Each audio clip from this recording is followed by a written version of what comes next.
As always, it is my pleasure that you join me for today's podcast of Second Chance Coaching. My name is Dr. Richard Lewis. If you'd be so kind as to leave me a rating and your feedback, I would very much appreciate it, and it will help others like you to optimally discover this podcast wherever you listen to this and your other favorite podcast. As you know, at Second Chance Coaching, we focus on seeing everyday life through the eyes of the returning citizen and highlighting the resiliency of the human spirit. I would love to work with you one-on-one, whether you're a returning citizen or coaching client seeking your second chance, or you're a representative of a business, college, or university seeking to integrate and support returning citizens in your respective organizational and learning environments. Please feel free to contact me via email at richard@secondchancecoaching.com or via Instagram at the Dr. Richard Lewis.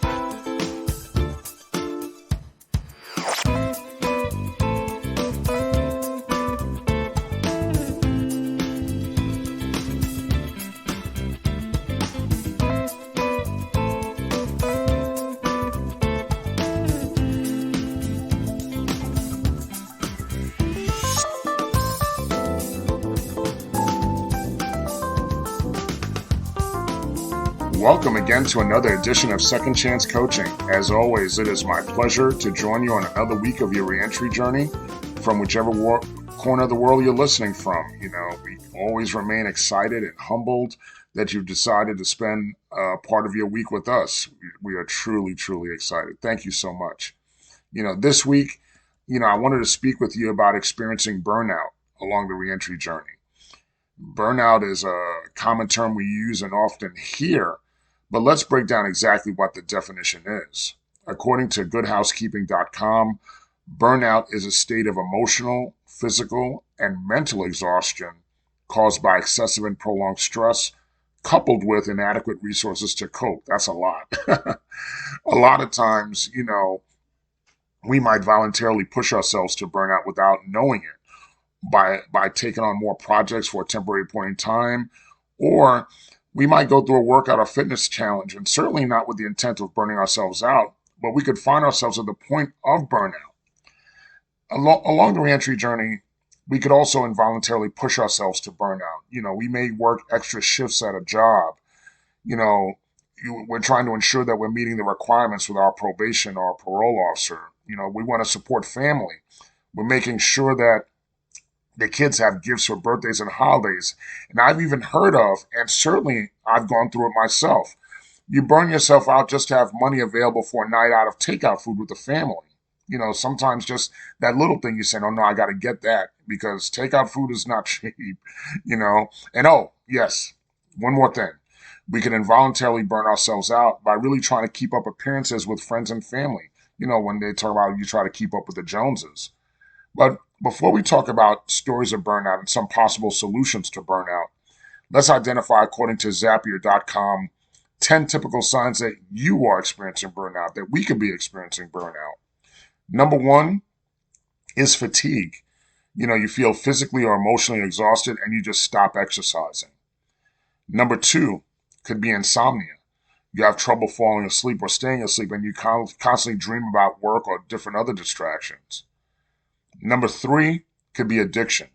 You pick up bad habits like smoking or excessive drinking, or you could gain weight due to overeating. Number four could be loneliness. You feel alone even when you're not. You feel no one understands what you're going through. Number five could be feelings of inadequacy. You feel unqualified for your job. You also might be experiencing what we also know as imposter syndrome. Number six, anger. Inconsequential things infuriate you, really get you upset, such as, like road rage or really having inconsequential arguments with someone. Number seven is cynicism. You have a belief of failing, so you have a hard time convincing yourself to try to start or do anything. Number eight is numbness. You stop celebrating special occasions and you no longer find joy in any accomplishments. Number nine could be illness. You could get the onset of headaches, and even though it may come out of nowhere, you feel like you're having panic or anxiety attacks, or you feel like you're nervous all the time. Number 10 could be a short attention span. There's a struggle to get started on task. You're missing deadlines, or or uncharacteristically, you just procrastinate. There were two instances in my reentry journey in which I witnessed a girlfriend at the time go through burnout. And there was not much I could do for them or really knew how to continually support them through that process. At the very, very beginning of my reentry journey, I dated a young lady who worked in corporate marketing. At the time, she didn't have family that lived near her. She wasn't from the area. She didn't have children. So there was not really anything that, she didn't have any distractions at home. She could really just put her all in at work. And, even though she complained about the difficulties at work and bringing work home, she'd always talk about that. Consequently, she always said yes to every single project. Everything that they said at work, hey, we need someone to do this, we need someone to do that. She would say, yes, I'm on board. I'll do this, I'll do that. She looked at saying yes as a gateway to advancement and getting more opportunities, which really that did happen for her. But she did pay a price for that, ultimately by burning herself out. Even when we had our dating time and we would spend that quality time alone, there was always a distraction for her when it came to work. She always had a problem really truly decompressing and disattaching herself from work at that time when you shouldn't be working or really thinking about working. I felt bad for her because, especially during that downtime, I felt like we truly enjoyed our downtime. Or let me say, I won't say we. I truly enjoyed that downtime because at the beginning of my reentry journey, I was working at a job that did not require a lot of thought or effort outside of work. Like if I did work, I kept work at work. So I really wasn't burnt out at all. At that time, my biggest concerns was making sure I stayed employed, that I was definitely following the conditions of my parole, and I was reconnecting and strengthening family bonds, especially with Julian and Anandi. They were really, really young at the time. You know, Sometimes I really did feel bad watching her being burnt out, so much so that there were times I even pretended that I was busier at work than I really was. So I felt like if I made her feel better by seeing that I was quote unquote busier as well, that the whole misery loving company philosophy would bind us closer. But in hindsight, that was certainly the wrong thing to do. I should have just showed her by my living example that being burnt out really isn't a sign of courage. It's not a sign of honor. And honestly, it's really not something you're supposed to do. So let's fast forward all the way. So we're going to fast forward a lot of years to much later on in my reentry journey. This is about maybe 15 years ago, upon my first 2, 3 months of working at the college I work at now. And I started dating a different woman who would become my girlfriend. And at the time, she worked at another local university here in South Florida. But also, too, she was also working on her doctorate. In this case, she was really highly organized. And even though she was highly organized, I was thinking that the burnout wouldn't catch her. But I could see the burnout was real for her as well, between meeting the demands of her job, working on her dissertation, and just life overall. When I would see how hard she worked and the effort it took for her to do these things and to balance this life, and especially when it came to completing her dissertation, I will say it initially made me think that if one is this miserable and this upset about getting their doctorate degree, you could completely miss me about getting a doctorate. Obviously, that's not what it turned out for me. I obviously went out and got my doctorate. But watching her go through it was not inspiring, so to speak, to say, yeah, let me go get mine too. But anyway, back to this girlfriend. But even during our dating time, she would bring up work related issues, and I could tell that she was really on the verge of being burnt out if she wasn't there already. As I said, she was dealing with the completion of her dissertation. She was doing all kinds of stuff, dealing with life, whatever. And and when we would talk, and earlier in this podcast, when we talked about signs of burnout, we talked about inconsequential anger being something that's very prevalent. And that was prevalent with her. Even though I would be very intentional and take interest in what was bothering her as a way that I thought to mentally lighten her load or to ask her if there's anything I could do, she would always come or more often than not, she would come and snap back and say she did not want to talk about work or school.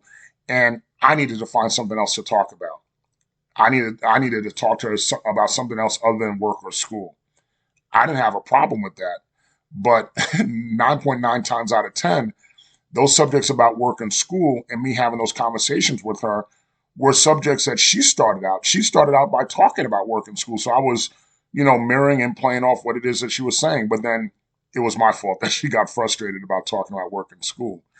At that point, it certainly left me frustrated once again. I felt like I was reliving this story again because at that stage of my career, my job was not that overwhelming. I wasn't at a place where I needed to take work home with me. Whatever I did at work, I left at work. And when she would sometimes ask me about my job to take her mind off of her job, I could see that she would get frustrated, angry, and even somewhat jealous when she saw that my job was not a job that was overwhelming, or I didn't let it overwhelm me to the point that I was going to get burnt out. The way she saw it was overwhelming her. At this point, I was not going to sit there and pretend I was excessively busy like I did earlier in an earlier relationship, because I felt like, you know what? She won the battle of a crazy busy work schedule. I felt that pretending that I was busy was not going to really work with anything. So, but instead of trying to sit there and continue trying to be a living example, I said, well, rather than pretend to be busy, I would just get busy. Because at the time, I wasn't going to school. I didn't have a part-time job. So at work, I volunteered for numerous committees and task force, which was beneficial for me as it expanded my internal network at work. It increased my skill set. And of course, it also optimized my career opportunities. But ultimately, I felt like if she saw we were going through the same thing, that it would help. But it didn't solve her burnout woes, or it solved how she saw her burnout woes. And, one of the many things ultimately it didn't save our relationship. But despite knowing in my head that burnout or becoming burnt out is not the solution, when I saw these two examples, it did negatively influence me a lot of times to become busier for the sake of being busy, because I started to equate my professional value with how busy I was or how close to becoming burnt out I was becoming. You know, I was able to advance, I was able to do what things well at work, but becoming burnt out and and coming hand in hand with a lot of these advancement opportunities, and once you get to these advancement opportunities and you see what it takes not only to get there but to stay there, it just wasn't what it was all. It wasn't always what it was cracked up to be. It just made me realize that becoming burnt out simply for the sake of being burnt out, or even trying what you would think is your personal greater good, was just simply not worth it. When I started going back to school and getting my second master's in 2012, I certainly wasn't burnt out because I was able to keep everything balanced. I said, well, let me make sure I put time for this, time for this, time for that, really compartmentalize what it is that I was doing. I should have done that in undergrad, but I did that in my second go around in grad school. And I did the same thing even when I started my doctorate program. But I will say that sometimes involuntarily being burnt out could be appealing or be attractive when you're utilizing it as a distraction. I did use my doctoral program as a way to try to burn myself out, to keep myself busy, because I used it as a distraction to partially cope with Nnamdi's death. And even after my doctoral program, I would sometimes use being busy, even becoming artificially busy, looking for ways to become busy as a coping method when my mother passed away. Now, today, I definitely keep myself busy, but I really try to pay attention to not becoming burnt out. And and although that's a daily process, you want to make sure that you're always paying attention, not being burnt out. So, a lot of times I'm successful, sometimes I'm not. But there are definitely steps in which you could take, we could take, I could take to prevent ourselves from getting burnt out and ultimately overcome it. I was reading an article in Psychology Today, and it really shared 8 ways to overcome being burnt out, particularly when it came to work. And let me share those 8 ways with you. And they are as follows. Number one, become more selfish. It is okay to sometimes reclaim your time and say no.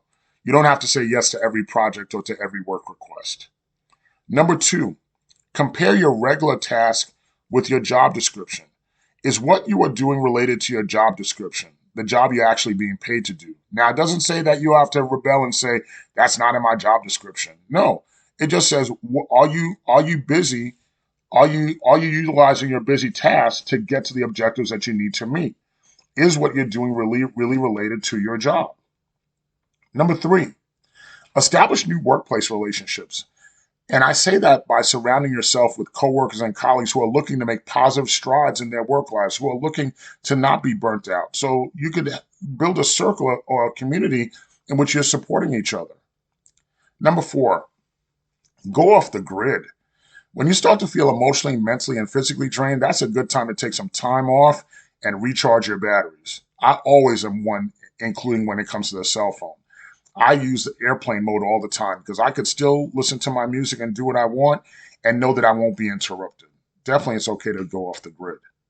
Number five, meditate.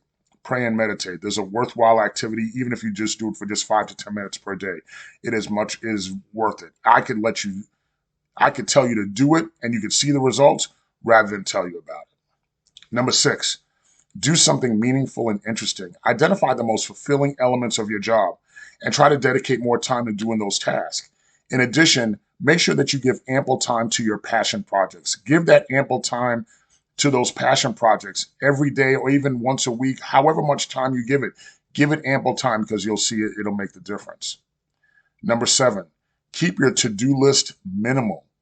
Only do what's necessary. Don't pile on your to-do list for the sake of piling on your to-do list.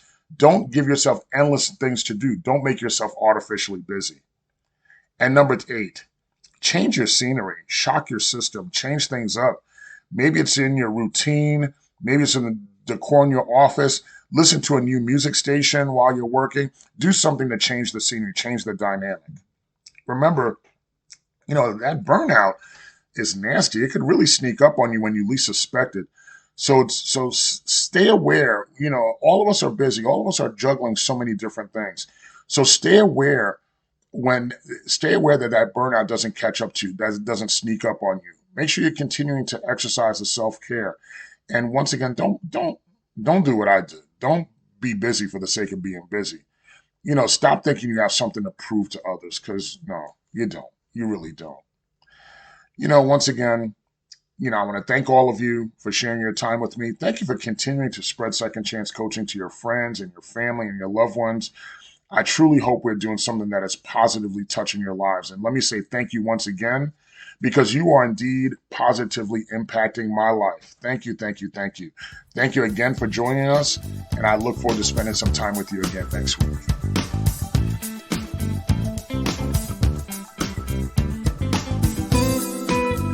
Thank you again for joining us here at Second Chance Coaching.